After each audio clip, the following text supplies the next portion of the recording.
Hi friends, ఒక్కసారి చూడండి. చిన్న మారుమూల ప్రాంతం హైదరాబాద్ నుంచి ఇవన్నీ కూడా దాటేసి ఒక ఫ్లైట్లో సింగపూర్ రావడం జరిగింది. సింగపూర్ నుంచి ఇప్పుడు ఇదంతా చూసుకుంటూ మలేషియా వెళ్ళడం జరుగుతుంది. చిన్న ఒక నార్మల్ లేడీ, ఎందుకంటే నార్మల్ లేడీ ఇంత లైఫ్ మారడానికి కారణం ఏంటంటే ఒకటే ఒక ఆపర్చునిటీ, ఒకటే 2 సంవత్సరాలు పట్టుకుంటారు, 3 సంవత్సరాలు పట్టుకుంటారు, 5 సంవత్సరాలు పట్టుకుంటారు. పట్టుకున్న వాళ్ళ లీడర్లు అందరూ కూడా మారి ఇట్లా ఫారెన్ ట్రిప్పులు ఎంజాయ్ చేస్తూ ఒక్కసారి దయచేసి అర్థం చేసుకోండి. లీడర్స్ చాలామంది లీడర్లు పట్టుకున్నట్టు పట్టుబడినట్టు వదిలిపెడుతున్నారు. గట్టిగా డిసైడ్ అయ్యి పట్టుకున్న వాళ్ళ లీడర్లు ఎలా లైఫ్ మారుతుందో తెలుసుకోండి. నెలకి 4 లక్షలు తీసుకుంటూ ఇలా ఫారెన్ ట్రిప్పులు ఎంజాయ్ చేసుకుంటూ తీసుకుంటున్నా.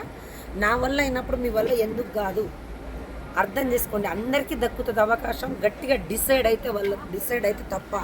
Thank you. Wish you health.